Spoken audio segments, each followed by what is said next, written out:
Today's episode is for anyone who is ever felt the tension between being seen and staying safe, especially in dating. Because for queer people, visibility has never been a simple personal choice. It's been shaped by risk, culture, and survival. I'm Lonay Haloum, and this is Ghosted, Gagged, and Gay, where we talk about gay dating, emotional safety, and the patterns that keep us stuck.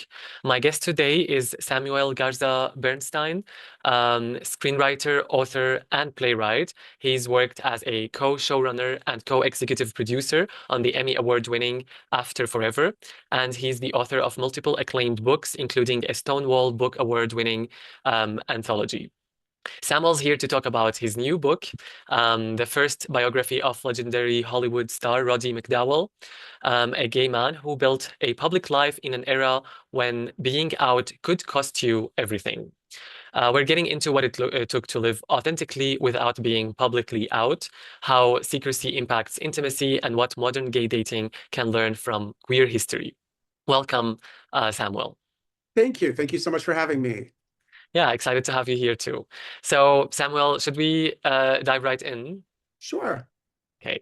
So, when you say Roddy McDowall lived an authentic life as a gay man without public disclosure, what does authentic mean in that context?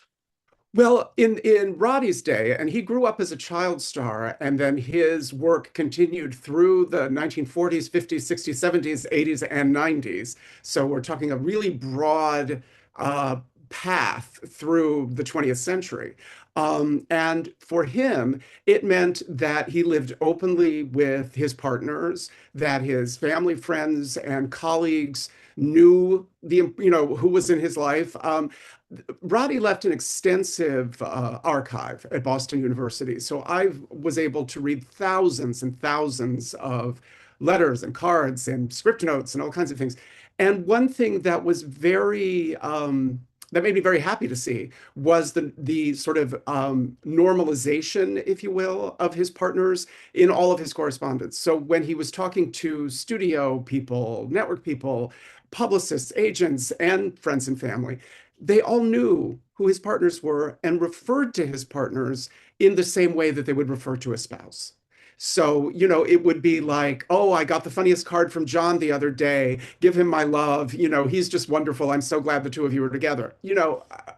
This is, there's no ambiguity to understanding what that means. True. And that was a very sort of authentic way to live your life as a famous actor in those years. And, he didn't pretend to have girlfriends. He didn't pretend to be with somebody. He didn't get married. He didn't do any of those things. So I think within what was possible for a famous performer in the 20th century, that he lived a remarkably authentic life. And it never got out to the public, like there was nothing public about it. Well, I think it's like that thing where you can read into things. You can sort of figure it out if you're paying attention or if you care. Roddy wasn't a leading man exactly. He wasn't Rock Hudson, who was a friend of his. Um, that was a different kind of stardom that was all about, do you want to sleep with a person? I mean, that kind of, really, that kind of like stardom is all about, oh my God, they're so hot. And, and Roddy's stardom wasn't about, oh my God, he's so hot. I think he was, but not in a, stereotypical leading man hunk kind of. Especially back in the days, right? Like Hollywood idea of like what's a Yeah. model and so on. Yeah, I guess that's really changed everything. Yeah. Um, so like what do you say? Like what did safety look like for gay men in Hollywood at that time? Well, I don't want to. I mean, on the one hand, I'm suggesting, oh, that he had this authentic life and isn't that wonderful? True. On the other hand, I don't want to minimize the kind of toxicity of worrying about being found out and hiding. So, a lot of Roddy's safety in the media really rested on a lot of people having a lot of goodwill towards him. I mean, he was the ever-present best little boy in the world. You could count on him, you could trust him. He would always remember your birthday. He would always remember. So when you're talking about like Hollywood dragon ladies, like, Hedda Hopper and Luella Parsons, well, to them, Roddy McDowall was kind of like a grown-up son that they loved and wanted to sort of protect and spoil. So, and he nurtured that. That was not an accident, He was very smart about those things. And Wow. so the columnists, and even, there was a time in his career when child stardom was ending and, excuse me, and he was sort of figuring out what it was going to be like to have a career as an adult, when all of those columnists could have gotten very snarky about the fact that he was kind of a gangly looking teenager that didn't really like what was going to happen, but instead they were all incredibly supportive and treated some of his low budget films that were made like in the middle period before he became an adult star again. And they treated them like they were so important, and they treated him like he was so important. So he really had them on side. He had nurtured those relationships, That's but it amazing. was a constant process Of of, course. making sure everyone sort of wished him well Yeah, and not probably. pissing anyone off. Yeah, probably the consequences of being publicly out would have been like massive back in the Oh, days. and I mean, that was not a possibility. The Yeah. minute you became publicly out, you would cease being a public person. Yeah, that's true. You wouldn't, and if you have lived with being famous since you were 12 years old, which Roddy did, then, being in the public eye, being part of media in that way is just part of your who you are. So Exactly. it would literally be like becoming a non-person. Yeah, that's true. It will be like the end of his career as well back in Yeah. the days. So now kind of reflecting on like real like modern life right now. So where would you say like where's the line between privacy, like being private, like Roddy, he didn't want to be very public about it, and secrecy, especially when it comes to like let's then have a spotlight on dating, for example. So Yeah. where would you say is like this line, and why does that line matter for emotional safety? I think, well, the line matters. I think it's awfully slippery though, because I think it probably changes minute by minute. I was thinking about this and I thought about, I don't know if you remember the Turner Classic Movies host, Robert Osborne. He died about 10 years ago, but he was around for a very long time. And he was with his longtime partner, a producer, David Staller, for years. They were together. I think it was 20, no, 94. In 1994, Bob Osborne became the public face of TCM. And he and his partner lived fairly openly already. But he realized that he would need to kind of put, you know, to tampen the public face of his relationship if he was going to do this job. Um, there were cable operators all over America that would be at these conventions, and it just he believed. I don't think it came from anybody. I don't think like Ted Turner told him you got to get in the closet. I don't think that happened, but I think he had a conversation, and David Staller has been pretty open about this lately, that they had a conversation where they were like, this is my dream job. This is what I've always wanted to do. But this is a very middle American kind of slot and a cable channel and a, kind of thing. Is it worth us kind of being a lot more private than we normally have been? Not being a secret, not being a secret exactly, but certainly being very private about it. And they determined that it was worth it. And I think David has spoken about it, feeling like it was worth it to them, which is only a decision the two of them can make together. Okay. Um, when you talk about secrecy, Yeah. I think that secrecy is a very, very insidious and toxic element to bring into a relationship and to bring into life. And because secrets imply shame, I think. And shame is sort of the mother lode of all toxicity, like where Exactly. when we think that we're not worth anything, when we're not worth loving, when we're not worth paying attention to. Exactly. And but I think that when you talk about dating and being in a public, this sort of performative way that we live our lives when we are in the public eye at all, Hmm.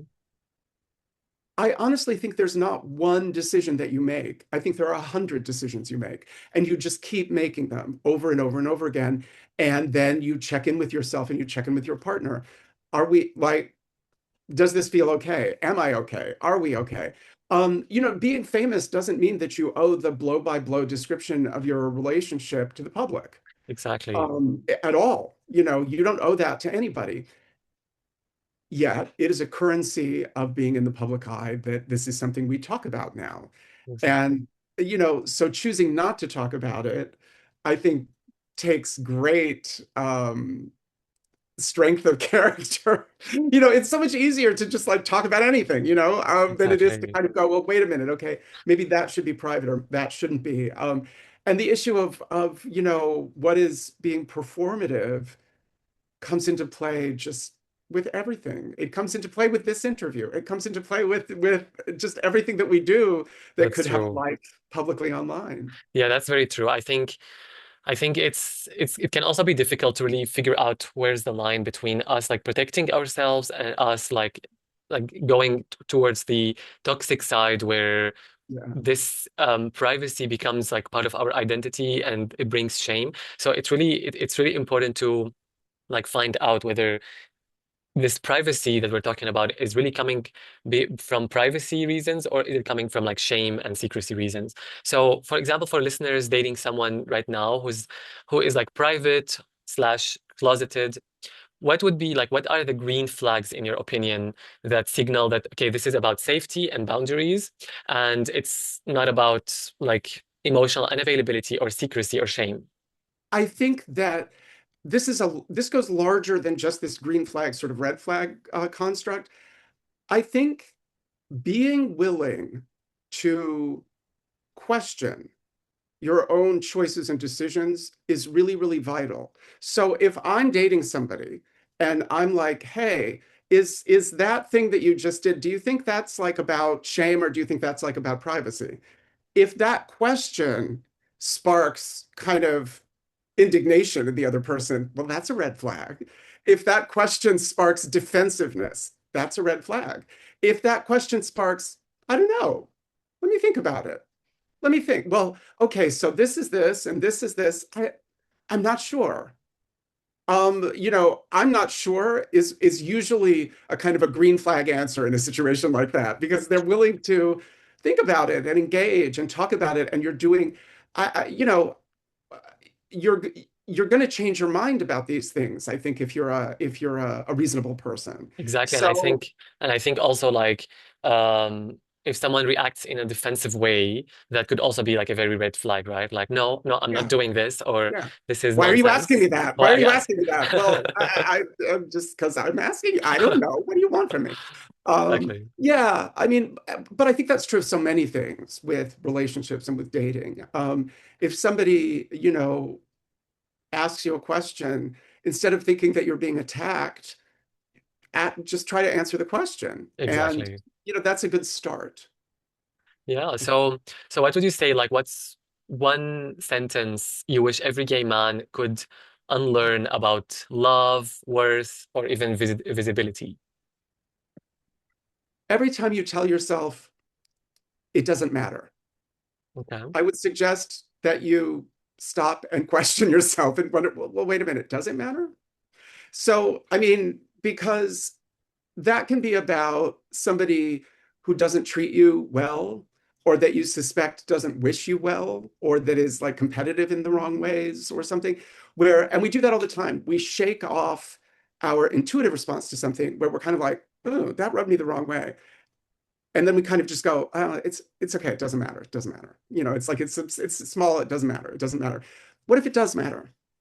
That's What if true. how you're feeling matters? What if and that is not to say that you should always let feelings become facts because they're not. I mean, and when you question, like if a situation or a person is making you feel a certain kind of way, it is good to kind of sometimes question, well, like, is this really what's happening, or is this me in my own trauma response to the world around me or whatever, kind of making this into something. So it's weird because it's like we have to do both things. We have to guard against treating everything like it doesn't matter, but we also have to guard against treating everything like it matters too much.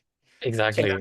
And but finding balance is a moment to moment process. It's not like you don't like click a switch and like suddenly No. you're like, oh my God, I'm so balanced. That's just not how No. human And I organisms work. and I always tell my clients like whenever because like many people nowadays like struggle with overthinking, right? So then like to know to know the difference between overthinking and intuition. And I Yes. always like say kind of like sleep on it, like give it some time. And if it's overthinking, it will fade away like very fast, sooner than you think. If it's intuition, it will persist and it will get even stronger. So just give it some time to realize whether this is overthinking or intuition. And Yeah. yeah, and like circling back also to like visibility and privacy and so on, like that doesn't mean so even if like if you meet a person who is private and in a healthy way, like private about their like sexuality, about their relationship, and so on, in a healthy way. Let's assume it's a healthy way. It doesn't automatically mean that you should be able to endure this. So it could be the case that you are a person who cannot deal with that, and that's totally fine. Like we're not saying here like, oh, if someone is doing it in a healthy way, that you should still like push yourself with that, like for that. So maybe, yeah, maybe it's just not for you. You want something more public, more out there. Of course, you should give it a chance. You should try it out to see like if this is works for you. But I think it doesn't work for everyone. Well, compatibility isn't a moral question. Exactly.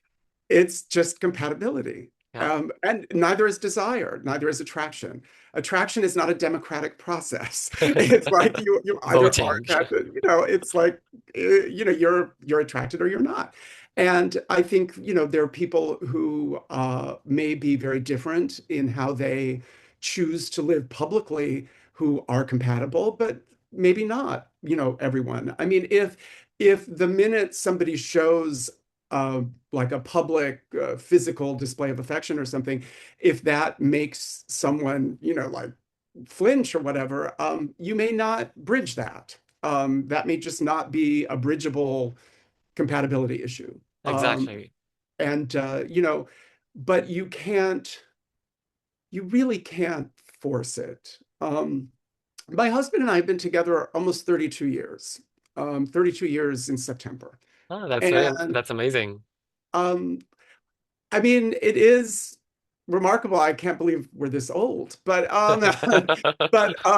the a lot of times people imagine that it must be a very like you work on it and it's and it's like working on something to keep whatever, and it doesn't feel like that to me. I think in some respects we were very lucky because we did find one another and we do share a lot of the same level of comfort or discomfort with all kinds of things.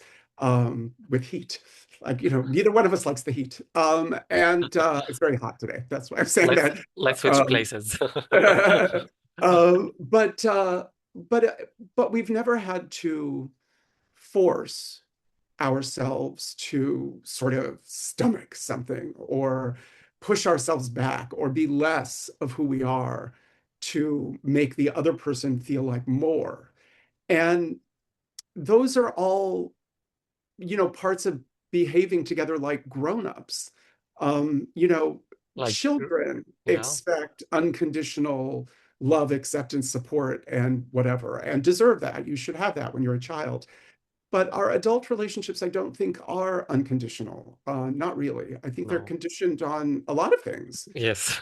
and that's helpful. That's healthy. Yes, of course. Like you need to like I always like nowadays I see relationships as just like two people sharing their lives, but still like respecting the space for each other's lives. Like it's not a merge. It's just putting two things right next to each other, kind of. Of course, some parts would merge, and it's necessary to merge, especially if lifestyles are very different. But of course, the majority of your lifestyles like could still be the same, and respected, and it doesn't mean that your partner would love like would like every single thing you do like within your lifestyle or vice versa, but it's about really like respecting, okay, this is you, you do you and I do me. Well, and there's an expression that became popular 10 or 15 years ago in with childcare that was about like don't yuck my yum. Don't Exactly. make fun of the thing that I like. And I think that's a really good thing to bring into adult life is like Yes, and I think especially online a certain kind of snarkiness is very easy to fall into and to jump on the bandwagon of like, well, this sucks, so this is this, and this is that, and this is that. Well, I don't know. I mean, my husband loves classic cars. I do not find classic cars particularly interesting, but I find his enthusiasm interesting. And so occasionally when we go to a classic car show, I can enjoy the fact that he's having such a good time exactly. without feeling obligated to tell what the difference is between a fin on a 1957 something or other, which is not my area of expertise or interest. But if you can take pleasure from somebody else's pleasure, then that's that's a lot of being married, frankly. Yeah. I mean, it doesn't, it's not, it's because there are hundreds of those moments every day.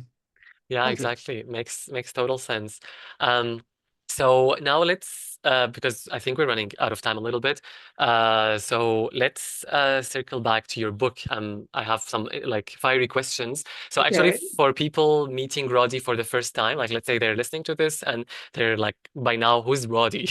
Okay. So who was he publicly and who was he privately?